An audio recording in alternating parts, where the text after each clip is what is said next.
Welcome back to Dark Cinema Recaps. Today we're carrying on recapping The Conjuring universe in chronological order. Please like and subscribe. A doll maker named Samuel Mullins and his wife Esther grieve for the loss of their 7-year-old daughter Annabelle, nicknamed B, who dies when she accidentally steps in front of a car. 12 years later, the Mullins open their home to provide shelter for Sister Charlotte and 6 girls left homeless by the closing of their orphanage. Despite having been warned to avoid B's locked bedroom, Janice, a young orphan disabled by polio, discovers a note saying, "Find me," and sneaks into the room, which has mysteriously become unlocked. She finds a key for B's closet and opens it, where she sees an eerie porcelain doll. This unwittingly releases a powerful demon that begins to terrorize the girls. One night, the demon, taking B's form, appears to Janice, saying that it wants her soul. Although she attempts to get away using a stairlift, the demon recalls the stairlift and hurls her violently down to the ground floor, leaving her severely injured and confined to a wheelchair.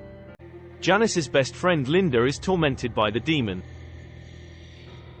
One morning, the demon, posing as Sister Charlotte, wheels Janice into the old barn, where, in the form of B, it attacks and possesses her after throwing up black bile directly into Janice's mouth.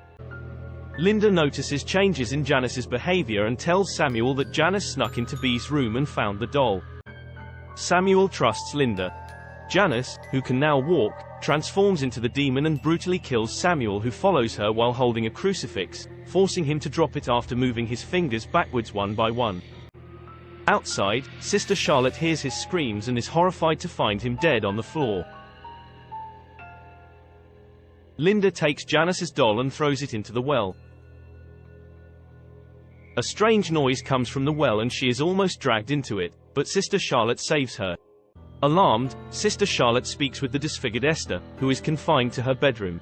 Esther explains that after B's death, they prayed to whatever entity would grant their wish to see their daughter again.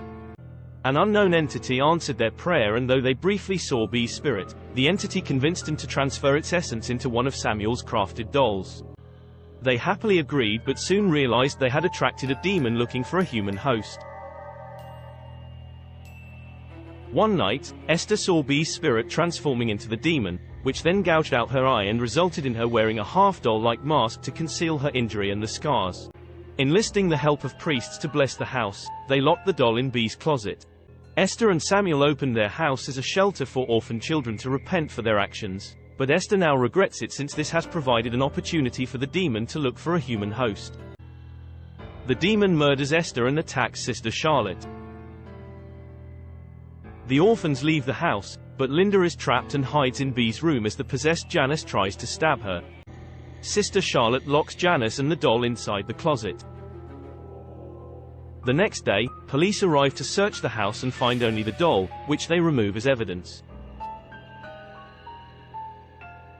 Sister Charlotte, Linda, and the orphans are escorted away by officers to find another new home for the orphans, while Janice escapes through a hole in the closet wall and relocates to an orphanage in Santa Monica. Still possessed, she becomes reclusive and calls herself Annabelle. Pete and Sharon Higgins soon adopt Annabelle. 12 years later, after being involved in devil worship, a grown-up Annabelle returns home and murders her adoptive parents, awakening MIA, who warns John about Sharon Higgins' screams.